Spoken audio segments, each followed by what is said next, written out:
Bonsoir à tous et bienvenue. Où en est la construction du nouveau marché de Bingerville? Les commerçants de l'ancien marché s'impatientent, recasés sur un espace le temps des travaux. Elles dénoncent des conditions de travail difficiles. J-6 avant la fête de l'amour, dans la capitale économique, les boutiques sont déjà aux couleurs de la Saint-Valentin, une aubaine pour ces commerces qui font des bonnes affaires en cette période de l'année. Et puis, fin de la CAN 2021 au Cameroun, cap sur 2023 en Côte d'Ivoire. Une mission de la Confédération africaine de football est en terre ivoirienne afin de préparer ce grand événement sportif. Où en est la construction du nouveau marché de Bingerville? Les commerçants délocalisés du marché central sont toujours en attente du nouveau site, recasé sur un espace qu'elles qualifient d'enclavé. Elles dénoncent des conditions de travail difficiles et un manque à gagner. Mardoché Kwasi, Tanguy Kona. Jacqueline Kationon, vendeuse de bananes, fait partie des commerçants recasés sur ce nouveau site d'1 hectare en attendant la construction du nouveau marché. Un changement de site qui leur cause pas mal de désagréments. Le marché qu'ils nous ont montré là, c'est ici nous ont montré. Que nous tous, on n'a qu'à venir, c'est débrouiller, trouver notre manger pour regarder nos enfants à la maison. Maintenant qu'on est venu dans le marché ici, il y a d'autres aussi qui sont restés au dehors là-bas et ils ne veulent pas rentrer. Donc nous, on est ici là. Quand on dit qu'on n'a qu'à rentrer, on dit notre marché là que c'est l'eau et ils ne rentrent pas. Alors que nous tous, on est quittés là-bas, là. C'est ici qu'il y a notre marché. Si on ne nous a pas dit de venir ici là, depuis on est ici là, est-ce qu'ils savent que le marché là, c'est ici la route? Il n'y a pas marché sur la route. On est ici, on dort, on pleure. Il n'y a rien. Les enfants sont à la maison. Et ils sont dehors là-bas, ils sont contents. Mais quand il est jour là, on est assis sur les bagages. On ne sait pas, il faut montrer, il faut aller. Donc on n'a qu'à faire comment? Donc il n'a qu'à venir à nos secours. Il n'a qu'à venir nous soutenir dans ces marchés-là. Il n'a qu'à faire tout rentrer les femmes là. On va faire ensemble. Et puis nous tous là, on va gagner un peu. Tu vois celles qui vont à Tchéké ici dans les sacs d'Atchéké, tout est pourri. On payerait comme on a payé ticket, c'est ça notre problème. On payait quelque chose, on a payé ticket facilement. C'est un cri de cœur, il n'a qu'à faire quelque chose pour nous. Des difficultés d'accès confirmées par cette cliente. L'accès est difficile. Pour arriver ici, c'est pas du tout facile. Le trajet. Et quand tu finis de faire le marché aussi, tu dois transporter le marché pour arriver au goudron. C'est pas évident. Donc l'accès est plus difficile par rapport au premier site.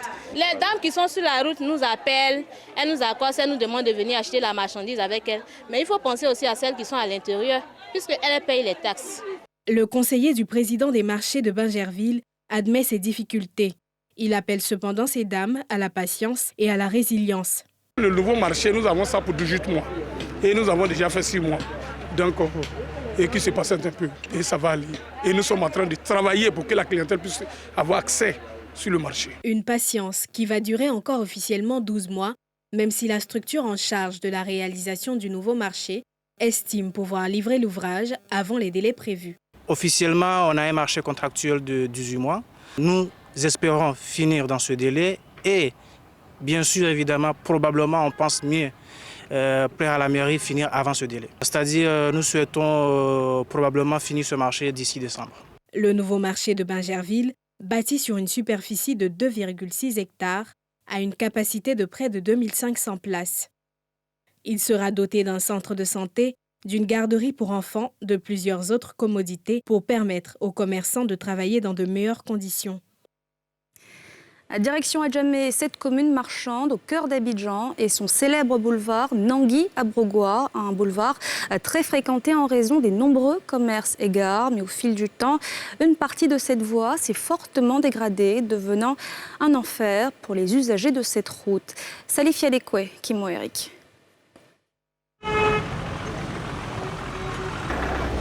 Adjamé, boulevard Nangui Abrogua, célèbre boulevard d'environ 2 km qui traverse une partie de la commune d'Adjamé, connue pour la densité de ses marchés et commerces. Un boulevard avec une voie exclusivement réservée à la Sotra, société de transport abidjanais. Les autorités municipales, depuis plusieurs mois, ont déployé des agents municipaux sur cette artère pour prévenir l'anarchie des vendeurs ambulants et l'occupation du domaine public.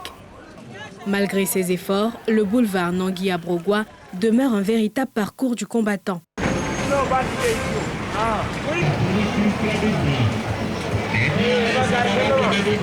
Voie dégradée à plusieurs endroits par des nids de poules et eaux usées stagnantes. La voie là, ça n'avance pas, c'est gâté, bon. C'est pas, on veut que l'État n'aura pas ça pour nous quoi. Vous devenez un peu l'embouteillage. Ça fatigue trop la voiture, ça nous fatigue même. Ça fatigue les clients aussi. Il n'y a pas de route, tout est désordonné ici. On ne peut pas trouver place même pour garer. On veut garer, il y a problème. Les gars de sabot viennent nous prendre. La voie aussi c'est bouché. À Djamé, on en a marre même. Quand tu roules, tu fais une semaine, tu t'as au garage. Il n'y a pas de route à Djamé. L'état de la route, franchement, c'est très violent. Devanture de la roue, ça peut prendre un coup en fait. Ouais. Quand tu fais 2 tu vas aller au garage. Hein. Les petits trous qui se trouvent sur la route, on n'arrive pas à bien rouler la moto. Donc souvent quand les voitures sont là aussi, on ne peut pas rentrer au milieu à cause des petits trous. Sincèrement dit, pour moi c'est gênant. C'est des trous, quand on rentre dedans, on ne sait pas il y a des quoi en bas. Voilà, donc raison pour laquelle il faut aussi la route est bien ordonnée aussi. Nous, ça nous a arrangé beaucoup. Pour échapper au calvaire, certains automobilistes préfèrent utiliser la voie réservée aux autobus de la Sotra. Malgré la formelle interdiction, ils courent le risque de se faire prendre par la police. L'espoir des usagers, c'est l'annonce des travaux dans quelques jours pour redonner une fière allure à ce célèbre boulevard Nangui-Abrogwa. La fête de la Saint-Valentin, c'est dans 6 jours exactement et Abidjan est déjà aux couleurs de cette fête de l'amour. Les boutiques de la capitale économique sont vêtues de rouge afin d'appâter les potentiels clients. Mais que proposent ces commerces aux amoureux cette année? Le reportage de Nadja Eja et Kimo Eric. Des nounours rouges, des roses et bien d'autres objets de la même couleur. Dans ce centre commercial, la fête aux amoureux ne passera certainement pas inaperçue. Une décoration qui s'étend même à l'extérieur du magasin pour annoncer les couleurs et accrocher les éventuels clients. Nous avons fait cette décoration avant la fin du mois de janvier pour accueillir la clientèle pour les fêtes de Saint-Valentin. C'est un moment aussi où les clients viennent beaucoup pour pouvoir faire les achats, pour s'approvisionner, les clients ordinaires comme les revendeurs. De 300 francs à plus de 200 000 francs CFA, les objets à offrir à l'être aimé ne manquent pas dans les rayons de ce magasin. Les 2 tiers du 2e étage y ont été dédiés. Nous avons des peluches, tout ce qu'on peut offrir pour magnifier l'amour auprès de celui ou celle qu'on dit aimer. De plus en plus dans les mœurs ivoiriennes, la Saint-Valentin ne se limite désormais plus qu'aux boutiques de fleurs et peluches pour ne citer que ses cadeaux. Concessionnaires, boutiques de cosmétiques, tous suivent la cadence. C'est bientôt la Saint-Valentin, une fête prisée de tout le monde, des amoureux évidemment. Nous avons des possibilités des véhicules adaptés à la période de Saint-Valentin. On ne veut pas être en marge. Depuis hier, on a fait ça pour souhaiter une bonne fête de Saint-Valentin aux clients. Ça permet aux gens aussi de s'offrir des cadeaux, des bons, soit à leurs amoureux, à leurs amoureuses. À partir de là, la personne peut venir se faire plaisir. L'intérêt de ces magasins pour la fête de l'amour ne date pas de cette année. Pour eux, c'est aussi une opportunité d'affaires. Les gens venaient acheter des bons pour offrir aux gens en cadeau. Vraiment, ça a donné. Ça a donné. Et on pense que cette année, ça va donner également. On a eu des clients qui ont offert, comme je l'ai dit, dans les 2 sens. Hein. Ça se fait, il y a des voitures de tous les prix. Hein. Voilà. Il y a des prix pour tout le monde, pour toutes les bourses. C'est possible d'offrir à Saint-Valentin ou à Saint-Valentin. On a eu des clients, oui. Alors que la fête est prévue pour le lundi 14 février, les amoureux, eux, sont déjà en pleine course pour ne rien rater de ce jour spécial. Les préparatifs vont bon train, aussi bien dans les entreprises et commerces que chez la population. L'actualité, c'est aussi cet incendie ce mardi dans la commune de Grand-Bassam après l'explosion d'un camion transportant des bouteilles de gaz butane. Bilan, plusieurs dégâts matériels et 3 blessés légers, comme nous le rapportent Brice Niawa et Fulgence Kissidou. Ce sont 15 hangars du village artisanal de Grand-Bassam qui sont partis en fumée dans un incendie provoqué par ce camion transportant des bonbonnes de gaz suite à une collision avec un poteau électrique. L'incendie a aussi fait 3 blessés, vite conduits à l'hôpital par les services de secours. Je venais voir un de mes clients, que ça arrivait là. J'ai vu que le camion a basculé sur le côté pour tomber sur le magasin. Et il y avait la fumée qui sortait. Donc du coup, je vais essayer de m'approcher, mais c'était déjà trop tard. Il y avait déjà la fumée et tout. J'ai vu le chauffeur à distance et son apprenti qui ont pris la tangente. Et à la suite de ça, baf, les explosions des bouteilles de gaz. Grâce à l'intervention des pompiers civils locaux et au renfort des pompiers de la caserne de Marcory, le feu a été vite maîtrisé. Notre première action a consisté à couper ces propagations-là pour protéger une partie du village artisanal, puis procéder véritablement à l'extinction de ce sinistre. Au stade où nous sommes arrivés, le feu il est éteint, mais nous avons encore des lances en manœuvre sur les débris résiduels, sur les foyers résiduels. Voilà, donc nous avons procédé au déblai. C'est une opération qui sera assez longue, assez minutieuse, pour éviter qu'il y ait reprise de feu après notre départ. Des artisans ébénistes, menuisiers, sculpteurs et autres commerçants d'objets d'art, dont les ateliers ont été dévorés par les flammes, appellent à l'aide. Tous mes choses sont parties en fumée. Tout, il n'y a même pas un qui est sorti. Vraiment, je ne sais pas, moi-même là, je suis troublée. Je ne sais pas. Aujourd'hui, nous ne faisons que ça. Nous n'avons pas d'autres activités secondaires. Voir cette activité-là qui nous permet de nourrir nos familles parties en fumée, vraiment, ça nous fait de la peine. Ça nous fait de la peine. Si le gouvernement ivoirien, vu ce qui s'est passé là, peut aider les propriétaires d'ateliers à reconstruire leur atelier reparti, bon, ça serait le bienvenu. On leur lance cet appel-là, qu'ils nous aident. Les autorités préfectorales et municipales sur les lieux pour s'imprégner de la situation. En venant sur les lieux, c'est de constater de nous-mêmes l'ampleur des dégâts, rassurer les populations, féliciter les forces en présence et dire que les choses sont maîtrisées. Demander surtout à la population de garder son calme et de respecter le périmètre de sécurité qui a été circonscrit autour du lieu du sinistre. Nous allons faire l'état des lieux et voir dans la mesure de nos moyens comment les assister. Si la maestria de ces pompiers a permis d'éteindre le feu et d'éviter encore plus de dégâts, le site reste encore sous surveillance des agents de la police municipale et des forces de sécurité, vu la présence de d'autres bonbonnes susceptibles, elles aussi, d'exploser. Comment retrouver une santé de fer lorsqu'on souffre d'anémie, cette carence en globules rouges dans le sang, une maladie très répandue chez les femmes et les enfants en Côte d'Ivoire, mais qui peut se traiter par une alimentation riche en fer. Brice Niawa, Kimo Eric, Mathurin Badé. Fatima Yatouré, 27 ans, souffre de la drépanocytose. Depuis son enfance, elle a une santé fragile. Conséquence, elle enchaîne les pépins, dont une insuffisance en taux d'hémoglobine dans les globules rouges qui influe négativement sur la quantité de son sang. Généralement, ça se manifeste dans les périodes menstrues. Comme par exemple les menstrues veulent venir et puis quand aussi tu baisses la garde concernant les traitements. Par exemple, tu vas avoir la migraine. Tu peux avoir une forte migraine, tu vas prendre toutes sortes de médicaments, ça ne va pas passer.